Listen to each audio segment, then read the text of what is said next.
যারা নিজেদের দলকে সামলে রাখতে পারে না, নিজের দলের কর্মীদের জীবনের নিরাপত্তা দিতে পারে না, সেই দল যত বড় দল হোক, মাঝারি হোক, যাই হোক, তাদের কাছে বাংলাদেশ কখনো নিরাপদ হবে না।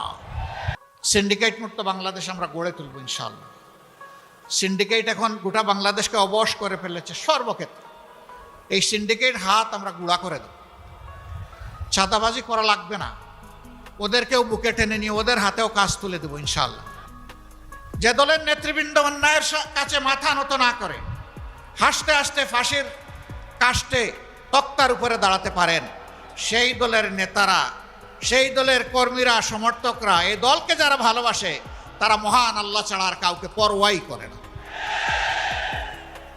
এখন আমাদেরকে অনেকে জুজুর ভয় দেখান, ও ভাই লাভ হবে না, এ দলটা তিলে তিলে জ্বলে জ্বলে পরীক্ষিত হয়ে উঠেছে। এই দলের অন্তরে সারা বাংলাদেশ, 18 কোটি মানুষ, কোনো বিশেষ দল নয়, গোষ্ঠী নয়, ধর্ম নয়, আমরা সবাইকে আমাদের অন্তরে ধারণ করি। আমাদেরকে দমানোর চেষ্টা করলে যত মারবেন এই সংগঠন তত বাড়বে ইনশাআল্লাহ। এ কাজ করতে গিয়ে যারা আমাদেরকে খুব জ্বালিয়েছিলেন, আমাদের বিরুদ্ধে মিথ্যা প্রপাগান্ডা চালিয়েছিলেন, তারা তাদের পাওনাটা পেয়ে গেছেন, আরও পাবেন। এর থেকে আমাদের সকলেরই শিক্ষা নেওয়া উচিত। মজলুম যেন জালিম হয়ে না উঠি। আমরাই একা মজলুম ছিলাম না, সেই 15.5 বছর সকলেই মজলুম ছিলেন। কিন্তু কি হয়ে গেল, আল্লাহ তাআলা 5 আগস্ট মুক্তি দেওয়ার পর রাতারাতি অনেকের চেহারা পরিবর্তন হয়ে গেল। অবশ্য যশোরের মানুষ যেহেতু আদি বুনেদি মানুষ, শিক্ষিত মানুষ, ভদ্র মানুষ, যশোরে আপনারা যাই বলেন, এখানে কেউ চাঁদাবাজি করে না।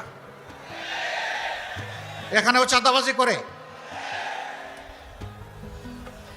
এখানে কোনো স্ট্যান্ডম্যান দখল হয় না, তাই না? এখানে হয়। এখানে কেউ তো মামলাবাজি করে না, তাও করে। মামলাবাজি করে জনগণকে অতিষ্ঠ করে তোলা হয়েছে। মজলুম দলটি, তার নাই অফিস, নাই তার নিবন্ধন, নাই তার চিহ্ন বর্ণ, কিছুই নাই। বিদায় নেওয়ার 4 দিন আগে নিষিদ্ধ। তারপরেও প্রথম রাতে 5 তারিখ দাঁড়িয়ে আমরা জাতিকে আহ্বান জানালাম, আপনারা অবশ্যই শান্ত থাকবেন, ধৈর্য ধরবেন, পুরো দেশকে ভালোবাসবেন, সকল নাগরিকের নিরাপত্তার জন্য নিজ নিজ জায়গা থেকে কাজ করবেন। আমরা বলে দিলাম, আমাদের উপর যাই জুলুম করা হয়েছে, আমরা কারো উপর থেকে প্রতিশোধ নেব না। আমরা আমাদের সহকর্মীকে বলে দিলাম, আইনের প্রতিকার চাওয়ার, বিচার চাওয়ার অধিকার আছে, পাওয়ারও অধিকার আছে। তবে আমরা স্পষ্ট ভাষায় বলে দিচ্ছি যে সাবধান, একজন মানুষকেও মিথ্যা অভিযোগে আপনার মামলার অন্তর্ভুক্ত করবেন না। আপনারা শুনে খুশি হবেন, হাজার হাজার মামলা সারা দেশে আমরা করি নাই, সিম্বলিক কিছু মামলা করেছি। 8টি মামলায় আসামি মাত্র 1 জন, দ্বিতীয়জন আমরা খুঁজে পাইনি, তাকে কেন আমরা মামলার আসামি করব? আমাদের মামলার আসামি সর্বোচ্চ 98 জন, এর উপরে কোনো মামলার আসামি নাই। কিন্তু আমাদের কোনো ভাই বন্ধু তারা মামলা করেছেন, হাজারে হাজার, গনে পাওয়া, বিস্তর সমস্যা। এরপরে আরও আছে অজ্ঞাত। এগুলা দিয়ে মানুষকে হয়রান করা হয়েছে। আমরা এগুলা নিন্দা জানি, আমরা ঘৃণা করি। এটা বিচারকে হত্যা করার সামিল। আমরা এই ধরনের মামলা বাণিজ্য আমরা করতেও চাই না, দেখতেও চাই না। এই সবগুলা থেকে মুক্তি দেওয়ার জন্যেই দাঁড়িপাল্লা ইনশাল্লাহ আপনারা বলবেন। আমরা চাঁদা নেইনি, আমরা কোনো টেম্পো স্ট্যান্ডের দখল নিয়ে কারো সাথে ঝগড়ায় জড়াইনি এবং দখল করিনি। আমরা কোনো মামলা বাণিজ্য করিনি, আমরা কোনো মা বোনের ইজ্জতের দিকে চোখ দিলেও তাকাইনি, এবং আমরা কারো কোনো অধিকার হরণ করিনি। দল হিসাবে আমি বরাবর বলে আসছি, যেই দল তার সহকর্মীদেরকে সামলিয়ে রাখতে পারে, সেই দলটাই বাংলাদেশকে সামলে রাখতে পারবে ইনশাআল্লাহ। যারা নিজেদের দলকে সামলে রাখতে পারে না, নিজের দলের কর্মীদের জীবনের নিরাপত্তা দিতে পারে না, সেই দল যত বড় দল হোক, মাঝারি হোক, যাই হোক, তাদের কাছে বাংলাদেশ কখনো নিরাপদ হবে না। আমরা আমাদের ভাইদেরকে বলি, আপনারা দেশ গড়ার আগে দলটা গড়েন ভালো করে। দলটাকে শৃঙ্খলায় আনেন, দেশ লাভবান হবে, আপনারাও লাভবান হবেন। এই ক্ষেত্রে আমাদের কোনো সহযোগিতা লাগলে তাও করব। তারপরেও আল্লাহর রাস্তে শৃঙ্খলার দিকে আসেন, মানুষকে সম্মান করুন, ভালোবাসুন। আপনারা দেখেছেন এত নির্যাতন, এত ফাঁসি, এত এক্সট্রা জুডিশিয়াল কিলিং, হাজার কর্মীকে হারিয়েছি, সহকর্মীকে। যখন শহীদ পরিবারগুলোর কাছে যাই, মা বোন এতিম সন্তান, তাদের চোখে তরল পদার্থ দেখি।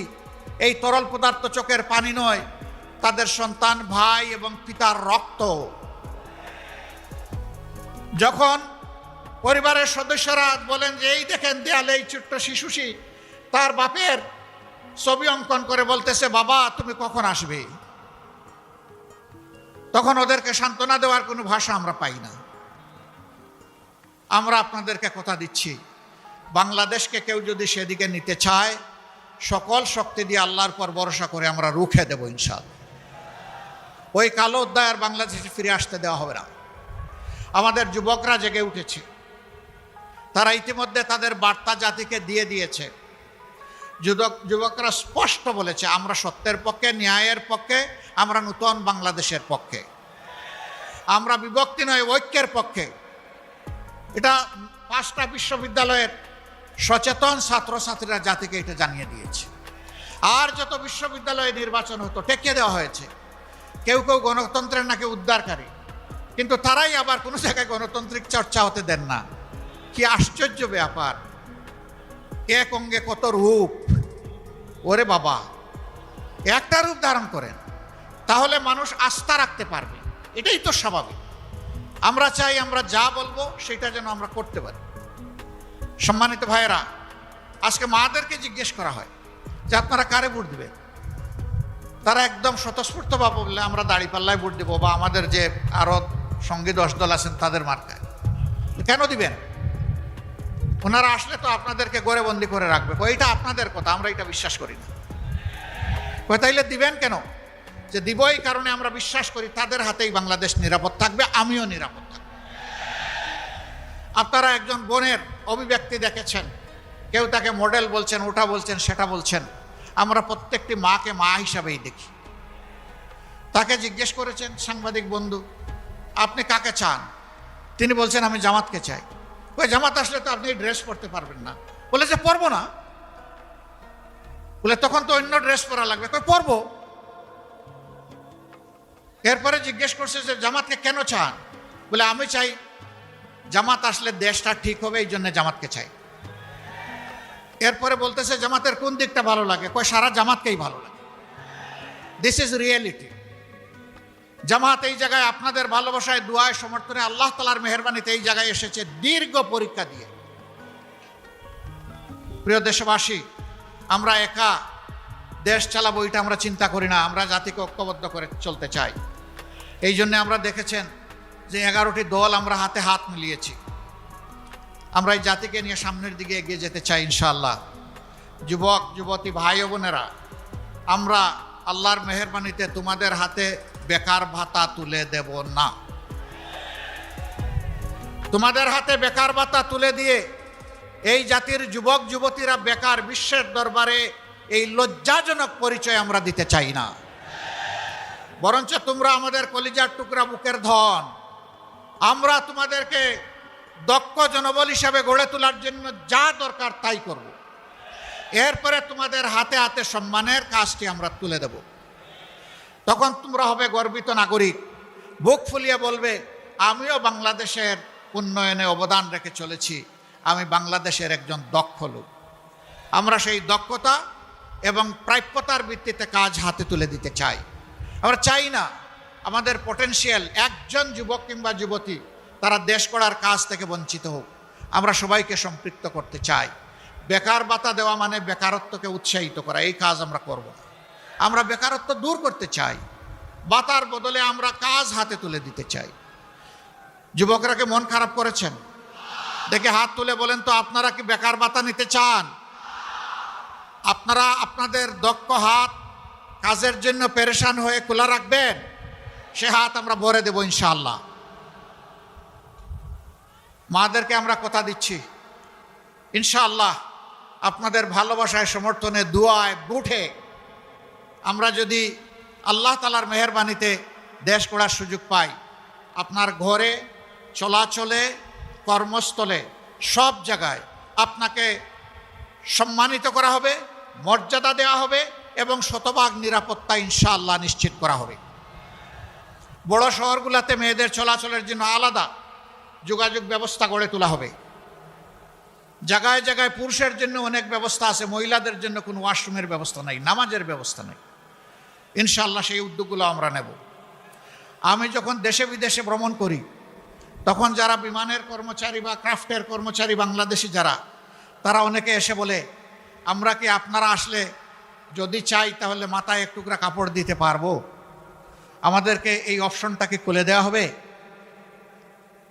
মাঠের দিকে তাকাইয়া বলি, মা, যদি আল্লাহ সেই সুযোগ দিবেন, দিয়ে থাকেন, তাহলে সকল ধর্মের লোকেরা তাদের ধর্মীয় পোশাক আশাক পরতে পারবে, কাউকে বাধা দেওয়া হবে না। তোমার জন্য তোমার দুয়ার, অন্যের জন্য অন্যের দুয়ার খুলে যাবে, কোনো সমস্যা নেই।